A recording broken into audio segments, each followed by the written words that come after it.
Welcome friends, welcome to education channel. नमस्कार दोस्तों, स्वागत है एजुकेशन चैनल पे। Today is 15th March and we will cover today's current affairs.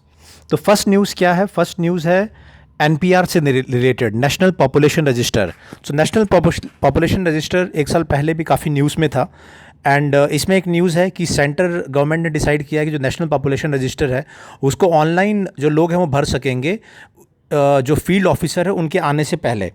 और जो नेशनल पॉपुलेशन रजिस्टर है ये इस्तेमाल किया जाएगा बाकी जो सेंसस एक्सरसाइज है उसके लिए, लेकिन कोई भी बायोमेट्रिक या डॉक्यूमेंट नहीं कलेक्ट किया जाएगा।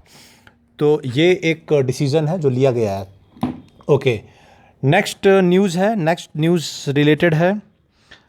नेक्स्ट न्यूज़ है एनपीआर से। एनआरसी के टाइम पे एनपीआर काफ़ी ज़्यादा इसके बारे में सुनते थे और उसके बाद बिकॉज ऑफ कोरोना जो सेंसस होता है ईयरली वो हर 10 साल में वो पोस्टपोन कर दिया गया था।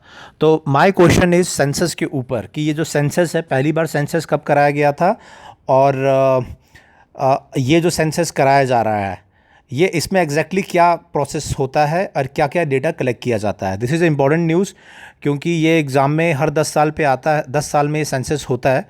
तो इस साल में अगर एक्सरसाइज ये हो रही है तो ये एक प्रीलिम्स के लिए प्रोबेबल क्वेश्चन हो सकता है। तो पहला सेंसस कब हुआ था और सेंसस के दौरान क्या क्या प्रोसेस अडॉप्ट किया जाता है, तो उससे रिलेटेड है, तो इसका आंसर आप कमेंट में लिखेंगे। नेक्स्ट जो पॉइंट है ये रिलेटेड है अरावली रेंजेस से है। इसमें कोई ऑब्जर्वेशन दिया गया है कोर्ट के द्वारा। तो my question is not regarding that, it's regarding the Aravalli जो है, अरावली जो रेंजेस हैं वो इसके ये कहाँ से शुरू होके कहाँ पे ख़त्म होता है, कहाँ कहाँ तक फैला हुआ है, बेसिकली इसके ऊपर है। ज्योग्राफी का बहुत सिंपल क्वेश्चन है, तो आपने इसके बारे में आंसर देना है। एक ये टॉपिक बार बार न्यूज़ में रहता है, नेशनल बिल्डिंग कोड है उसके ऊपर। तो आप लिखेंगे कमेंट में कि नेशनल बिल्डिंग कोड जो है ये क्या चीज़ है और क्या किस चीज़ के लिए इसका इस्तेमाल होता है, खुद जो भी इम्पोर्टेंट ये पॉइंट है। नाउ देखेंगे हम आर्टिकल एडिटोरियल का, देखेंगे क्या इंपॉर्टेंट आर्टिकल है।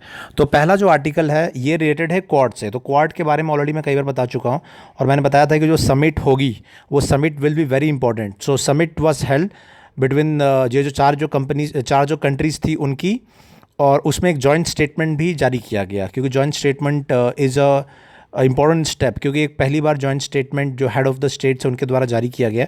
और इस जॉइंट स्टेटमेंट में जो टेक्नोलॉजी है फॉर क्लाइमेट चेंज, वैक्सीनेशन के लिए इन पे बात की गई और टारगेट दिया गया billion vaccines by end of 2022, made in India with US technology, Japanese funding and Australian distribution network.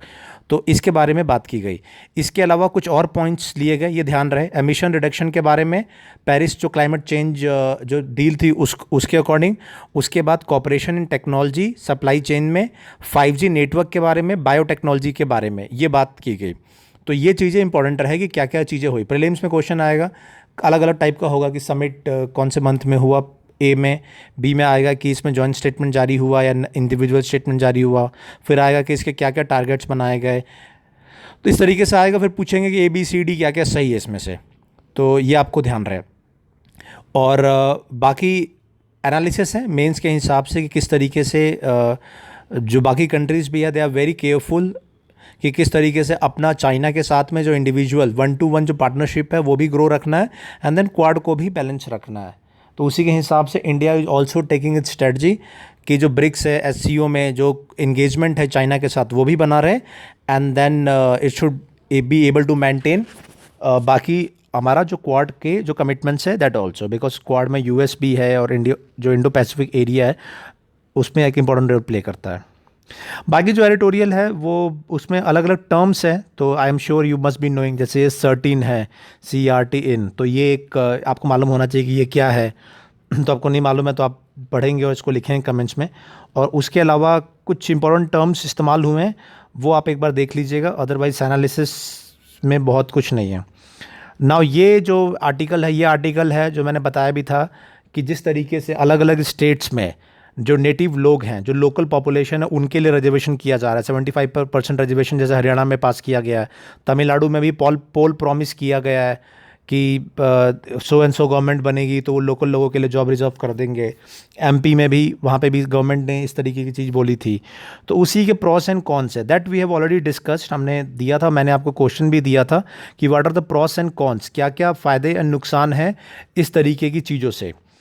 ये जो लोकल बेस है, तो उसमें एक आर्टिकल पहले भी था एडिटोरियल में ही, तो उसमें मैंने ऑलरेडी कवर किया था कि जो वन इंडिया वन मार्केट की जो बात थी वो डिफीट होती है, एंड देन अलग अलग इश्यूज़ थे उसमें।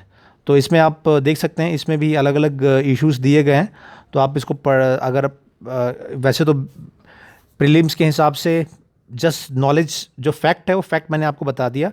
एनालिसिस के मेंस के हिसाब से इंपॉर्टेंट है, लेकिन मेंस के लिए बार बार ये आर्टिकल रिपीट होते रहेंगे तो हम लेटर ऑन भी इसको कवर कर सकते हैं। बट प्रीलिम्स के हिसाब से फैक्ट्स आपको मालूम रहेगी किस तरीके के फैक्ट्स हैं, कि कौन कौन से स्टेट्स ये चीज़ें प्रॉमिस कर रही हैं। ओके, एक ये इंपॉर्टेंट है फॉरेन पॉलिसी के हिसाब से कि जो यूनाइटेड किंगडम है, इंग्लैंड है, वहाँ के संसद में डिस्कशन हुआ था फार्मर्स प्रोटेस्ट उसको लेके। तो हमारे जो होम सेक्रेटरी है उन्होंने अपने यूके के काउंटर पार्ट उनको ब्रीफ किया है कि किस तरीके से कुछ प्रो खालिस्तानी एक्सट्रीमिस्ट ऑर्गेनाइजेशन है यूके बेस्ड, वो इंडिया में या फिर यूके में प्रदर्शन करते हैं और उनका हाथ है इस तरीके से भारत की छवि ख़राब करने में। सो बस फॉरेन डिप्लोमेसी के हिसाब से याद रहे। ये एक छोटा सा फैक्ट है सरस्वती रिवर को लेके। तो एक पैनल बनाया गया था माइथिकल सरस्वती रिवर को लेके, गंगा जमुना सरस्वती बोलते हैं, तो वो एग्जिस्ट करता है नहीं एग्जिस्ट करता है, इसी को स्टडी करने के लिए एक पैनल बना था। उस पैनल को रिकंस्टिट्यूट किया गया है। तो ये फैक्ट है, आपको ध्यान रहे कि क्या है इसमें।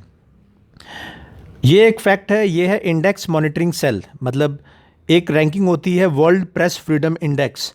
इसमें इंडिया की जो पॉइंट्स है या रैंकिंग बढ़ाने के लिए जो मॉनिटरिंग सेल एक गठन किया गया था, उस मॉनिटरिंग सेल के बारे में है। तो दो यहाँ पे क्वेश्चन है कि वर्ल्ड प्रेस फ्रीडम इंडेक्स ये क्या होता है और कौन पब्लिश करता है, and then index monitoring cell क्या है। दे आर टू क्वेश्चंस, ये छोटे छोटे फैक्ट्स बेस्ड क्वेश्चन है। तो आप लिखिए कमेंट्स में, बिकॉज टेंडेंसी है कि इस तरीके के क्वेश्चंस आ भी जाते हैं। इस तरीके रैंकिंग वाले कई बार आते हैं, तो कई रैंकिंग वाले जो क्वेश्चन है इसको कवर करते रहना चाहिए। That I am sure you would be covering this, you would have already covered this thing. Okay, तो ठीक है, इतना ही है, हमें इतना ही इसमें आज की current affairs and editorial analysis में है। और बहुत ज़्यादा जो चीज़ें रिपीट होती है वो कवर करने की ज़रूरत नहीं है, because time is limited.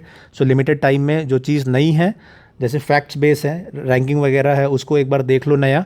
Otherwise अपने बुक्स वगैरह हैं वो कवर करते रहे, उनको रिपीट करते रहे। कॉन्स्टिट्यूशन और मॉडर्न हिस्ट्री ये सब पढ़ते रहे, जो मैंने पहले ही बताया था। करंट अफेयर्स में जो चीज़ नया है उसको नोट करना है, उसको थोड़ा पढ़ना है। Otherwise focus on your main जो सब्जेक्ट्स हैं वो पे। That's all, thank you, good bye.